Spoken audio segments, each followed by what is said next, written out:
Hello നമസ്കാരം, ഞാൻ Bindu Vipin. Bindu spices വേൾഡിലേക്ക് എല്ലാവർക്കും സ്വാഗതം. ഇന്ന് ഞാൻ വന്നിരിക്കുന്നത് നോമ്പുതുറ സമയത്ത് ഉണ്ടാക്കി കഴിക്കാൻ പറ്റിയ നല്ല ഒരു ഹെൽത്തി ഡ്രിങ്കിൻ്റെ റെസിപ്പിയുമായിട്ടാണ്. വിശപ്പും ദാഹമൊക്കെ മാറ്റി ശരീരത്തിന് പെട്ടെന്ന് എനർജി പ്രദാനം ചെയ്യുന്ന നല്ല ഹെൽത്തിയായ അതോടൊപ്പം തന്നെ നല്ല ടേസ്റ്റിയുമായ നല്ല ഒന്നാം തരം ഡ്രിങ്കാണിത്. ഈ ഡ്രിങ്കിൻ്റെ റെസിപ്പി നിങ്ങൾക്ക് ഇഷ്ടമാവുകയാണെങ്കിൽ ഒന്ന് ലൈക്ക് ചെയ്ത് നിങ്ങൾക്ക് വേണ്ടപ്പെട്ടവർക്കൊന്ന് ഷെയർ ചെയ്ത് കൊടുക്കണേ. പിന്നെ ഇതുപോലുള്ള റെസിപ്പീസ് കിട്ടാൻ വേണ്ടി എൻ്റെ ചാനലൊന്ന് സബ്സ്ക്രൈബ് ചെയ്യാനും ബെൽ ബട്ടൺ പ്രസ് ചെയ്ത് ഓൾ എന്ന ഓപ്ഷൻ കൊടുക്കാനും മറന്നു പോകരുതേ. അപ്പോൾ എങ്ങനെയാണ് ടേസ്റ്റിയും ഹെൽത്തിയുമായ ഈ ഒരു ഡ്രിങ്ക് തയ്യാറാക്കുന്നതെന്ന് നമുക്ക് നോക്കാം. ഇതിന് വേണ്ട പ്രധാന ഐറ്റം ആപ്പിളാണ്. ഞാൻ 2 ആപ്പിൾ എടുത്തിട്ടുണ്ട്. ആപ്പിളിൻ്റെ തൊലിയൊന്നും കളയേണ്ട ആവശ്യമില്ല. ആപ്പിൾ നന്നായി കഴുകി വൃത്തിയാക്കി ചെറിയ കഷ്ണങ്ങളാക്കി നുറുക്കിയെടുക്കാം. 2 ആപ്പിളും ചെറിയ കഷ്ണങ്ങളാക്കി നുറുക്കിയെടുത്തു. ഇത്രയും വലിപ്പത്തിലുള്ള കഷ്ണങ്ങളാക്കിയാണ് നുറുക്കിയെടുക്കേണ്ടത് കേട്ടോ. തൊലിയൊന്നും കട്ട് ചെയ്ത് മാറ്റിയിട്ടില്ല. ഇനി മിക്സിയുടെ ജാർ എടുക്കാം. മിക്സിയുടെ ജാറിലേക്ക് കട്ട് ചെയ്ത ആപ്പിൾ കഷ്ണങ്ങൾ ഇട്ട് കൊടുക്കാം. ഇനി ഇതിലേക്ക് ചേർക്കുന്നത് ഈന്തപ്പഴമാണ്. ഞാൻ 6 ഈന്തപ്പഴം എടുത്തിട്ടുണ്ട്. ഈന്തപ്പഴം കുരുവൊക്കെ കളഞ്ഞ് ചെറിയ കഷ്ണങ്ങളാക്കി എടുക്കണം.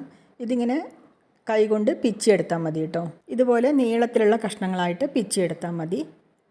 അതിനുശേഷം അതും മിക്സിയുടെ ജാറിലേക്ക് ഇട്ട് കൊടുക്കാം. ഇനി വേണ്ടത് പഴമാണ്. ഞാൻ 3 പഴം എടുത്തിട്ടുണ്ട്. റോബസ്റ്റ പഴമാണ് ഞാൻ എടുത്തിരിക്കുന്നത്. പക്ഷേ അത്ര വലിപ്പമുള്ളതല്ല, ചെറുതാണ്. അതുകൊണ്ട് തന്നെ 3 എണ്ണം എടുത്തിട്ടുണ്ട്. അത് ചെറിയ കഷ്ണങ്ങളാക്കി നുറുക്കി മിക്സിയുടെ ജാറിലേക്ക് ഇട്ട് കൊടുത്തു. ഇനി പാല് ചേർത്ത് കൊടുക്കണം. പാല് ഫ്രീസറിൽ വെച്ച് കട്ടിയാക്കിയ പാലാണ്. അതുകൊണ്ട് തന്നെ അത് നന്നായിട്ടൊന്ന് ഉടച്ചെടുക്കണം. നമ്മൾ ഷേക്ക് ഉണ്ടാക്കുമ്പോൾ എപ്പോഴും പാല് നന്നായിട്ട് ഇങ്ങനെ ഉടച്ചെടുക്കുമല്ലോ. ഒരു ചപ്പാത്തി കോല് വെച്ചിട്ട് നന്നായിട്ട് ആ പാലൊന്ന് ഉടച്ചെടുത്തു. എന്നിട്ട് അതിൽ നിന്നും കുറച്ച് പാല് മിക്സിയുടെ ജാറിലേക്ക് ഒഴിച്ചു കൊടുക്കുക. ആദ്യം തന്നെ മുഴുവൻ പാലും ഒഴിക്കരുത്, കുറച്ച് പാൽ ഒഴിച്ചു കൊടുക്കുക. കുറച്ച് പാൽ ഒഴിച്ചു കൊടുത്തതിന് ശേഷം ഇത് നന്നായിട്ടൊന്ന് അരച്ചെടുക്കണം. ഇതിൽ മധുരത്തിന് വേണ്ടി ഞാൻ ഒന്നും തന്നെ ചേർത്ത് കൊടുത്തിട്ടില്ല. കാരണം ആപ്പിളും ഈന്തപ്പഴവും വാഴപ്പഴവും എല്ലാം നല്ല മധുരമുള്ളതാണ്. അതുകൊണ്ട് ഇത് ആദ്യം തന്നെ ഞാനിതൊന്ന് അരച്ചെടുക്കുകയാണ്. ഇത് നന്നായിട്ട് അരച്ചെടുത്തു. അരച്ചെടുത്തതിന് ശേഷം ഇതൊന്ന് ടേസ്റ്റ് നോക്കാം. കാരണം മധുരം നമ്മൾ ഒട്ടും ചേർത്തിട്ടില്ലല്ലോ. അപ്പോൾ ഇതിൽ മധുരം ആവശ്യത്തിനുണ്ടോയെന്ന് ഒരു ചെറിയ സ്പൂൺ കൊണ്ട് കുറച്ച് എടുത്തിട്ട് ഒന്ന് രുചിച്ച് നോക്കാം. രുചിച്ച് നോക്കിയതിന് ശേഷം നിങ്ങൾക്ക് മധുരം കുറവാണ് തോന്നുന്നതെന്നുണ്ടെങ്കിൽ മാത്രം ആവശ്യത്തിന് പഞ്ചസാര ചേർത്ത് കൊടുക്കുക. എനിക്കിത് മധുരം കറക്റ്റാണ്. ആവശ്യത്തിനുള്ള മധുരം ഉണ്ടായിരുന്നു. അതുകൊണ്ട് ഞാനിതിൽ പഞ്ചസാരയോ വേറെ ഒന്നും ചേർത്ത് കൊടുക്കുന്നില്ല. പിന്നെ ബാക്കി പാലും കൂടി ഞാനിതിലേക്ക് ആഡ് ചെയ്ത് കൊടുക്കുന്നുണ്ട്. നിങ്ങൾക്ക് എത്ര അളവിൽ ഷേക്ക് വേണോ അതിനനുസരിച്ചിട്ട് പാല് ചേർത്ത് കൊടുക്കുക കേട്ടോ. ഞാനിതിന് 1 പാക്കറ്റ് പാല് മൊത്തം ഈ ഒരു ഷേക്കിന് വേണ്ടി ഞാൻ ഉപയോഗിച്ചു. ബാക്കി പാല് ചേർത്ത് കൊടുത്തതിന് ശേഷം വീണ്ടും നന്നായിട്ടൊന്ന് അടിച്ചെടുത്തു. നമ്മുടെ രുചികരമായ ആപ്പിൾ ഷേക്ക് റെഡി ആയിട്ടുണ്ട്. ഇനി ഇത് ഒരു ഗ്ലാസ്സിലേക്ക് പകർത്താം.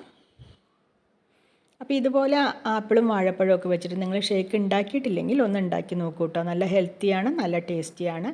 പിന്നെ ഇത് ഡെക്കറേറ്റ് ചെയ്യാൻ വേണ്ടിയിട്ട് കുറച്ച് ബൂസ്റ്റ് മുകളിൽ ഇങ്ങനെ ഇട്ട് കൊടുക്കുന്നുണ്ട്. ഇതൊക്കെ ഓപ്ഷണലാണ്. താല്പര്യം ഉണ്ടെങ്കിൽ മാത്രം ചെയ്ത് കൊടുത്താൽ മതി. പക്ഷേ കുട്ടികൾക്കൊക്കെ കൊടുക്കുമ്പോൾ നമ്മൾ ഇതുപോലെയൊക്കെ ഉണ്ടാക്കി കൊടുത്തു കഴിഞ്ഞാൽ അവർക്ക് നല്ല ഇഷ്ടമായിരിക്കും. പിന്നെ നോമ്പ് തുറക്കയുടെ സമയത്തൊക്കെ നമുക്ക് എത്ര ഹെൽത്തി ആയിട്ടുള്ള സാധനങ്ങൾ അകത്തേക്ക് ചെല്ലണോ അത്രയും നല്ലതല്ലേ. അതുകൊണ്ട് തന്നെ ബൂസ്റ്റും പിന്നെ അതിൻ്റെ മുകളിൽ ലാസ്റ്റ് കുറച്ച് നട്ട്സൊക്കെ ഇട്ട് കൊടുക്കുന്നത് വളരെ നല്ലതാണ് കേട്ടോ. ഞാനിപ്പോൾ ബദാമാണ് കട്ട് ചെയ്തിട്ട് ഇട്ട് കൊടുക്കുന്നത്. ബദാം തന്നെ വേണമെന്നില്ല. പിസ്തയോ അണ്ടിപ്പരിപ്പോ എന്താണോ നിങ്ങൾക്ക് താല്പര്യമുള്ളത്, അല്ലെങ്കിൽ നിങ്ങളുടെ കയ്യിലുള്ളത്, അല്ലെങ്കിൽ നിലക്കടല ആയാലും മതി. എന്തായാലും ഇതിൻ്റെ മുകളിൽ ഇങ്ങനെ കട്ട് ചെയ്ത് ഇട്ട് കൊടുത്താൽ അത് നല്ലതാണ്. ഡെക്കറേഷനും ആയി. പിന്നെ നമ്മൾക്ക് ഈ ഷേക്ക് കഴിക്കുമ്പോൾ ഇടയ്ക്കിടയ്ക്ക് ഇങ്ങനെ കടിക്കാൻ കിട്ടുമല്ലോ, അത് നല്ലൊരു രുചിയായിരിക്കും. ഇനി ഇതൊന്നും ഇട്ട് കൊടുത്തില്ലെങ്കിലും ഈ ഷേക്ക് നല്ല ടേസ്റ്റിയാണ് കേട്ടോ. അപ്പോൾ അത്രയേ ഉള്ളൂ. നല്ല രുചികരമായ ഹെൽത്തിയായ നോമ്പ് തുറയ്ക്ക് പറ്റിയ ഷേക്ക് റെഡി ആയിട്ടുണ്ട്. അപ്പോൾ ഇന്നത്തെ നോമ്പ് തുറയ്ക്ക് എല്ലാവരും ഈ ഒരു ഷേക്ക് ഒന്ന് ട്രൈ ചെയ്ത് നോക്കൂ കേട്ടോ. ഈ വീഡിയോ നിങ്ങൾക്ക് ഇഷ്ടമായി എന്ന് വിചാരിക്കുന്നു. അടുത്ത വീഡിയോയിൽ നമുക്ക് വീണ്ടും കാണാം. വീഡിയോ കണ്ട് സപ്പോർട്ട് ചെയ്ത എല്ലാവർക്കും നന്ദി. നമസ്കാരം.